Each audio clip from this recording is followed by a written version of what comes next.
శ్రీ గురుభ్యో నమ. శ్రీ మాత్రే నమ. మనం ఈరోజు సోమవారం, రెండవ సోమవారం. త్రిధలం త్రిగుణాకారం త్రినేత్రంచ త్రియాయుధం త్రిజన్మ పాప సంహారం ఏకబిల్వం శివార్పితం. త్రిధలం అంటే మారేడాకు. మారేడాకులో ఎడమవైపు ఉన్న ఆకు బ్రహ్మస్వరూపంగా ఉంటుంది. కుడివైపు ఉన్న ఆకు విష్ణుమూర్తికి స్వరూపంగా ఉంటుంది. మధ్యలో ఉన్న ఆకు ఆ రుద్రుడికి స్వరూపంగా ఉంటుంది. కాబట్టి ఈ 3 ఆకులు ఉంటేనే ఈశ్వరుడికి పూజ చేయాలి. ఒక ఆకు 2 ఆకులు ఉంటే చేయకూడదు. 3 ఆకులు కలిపి ఉంటేనే ఈశ్వరుడికి పూజ చేయాలి. అయితే సాక్షాత్తు త్రిదళం మారేడు చెట్టు సాక్షాత్తు ఈశ్వర స్వరూపం. కాబట్టి ఇది ఎంతో పవిత్రమైన కార్తీక మాసం. ఈ మాసంలో గుడికి వెళ్ళినప్పుడు ఒక చెంబుడు నీళ్లను ఆ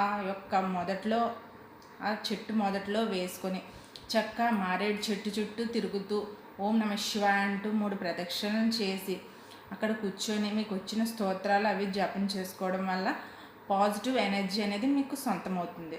అయితే దీపాలు అయితే పెట్టకండి దయచేసి. ఎందుకంటే దీపాలు పెట్టడం వల్ల ఏంటంటే వేడి శక్తి ఈశ్వరుడు అక్కడ ఉన్న చెట్టు మొదట్లో పెడేస్తారు కదా, మీరు పెడేయడం వల్ల ఏమవుతుందంటే చాలా వేడెక్కిపోద్ది, ఆ చెట్టు బతకదు.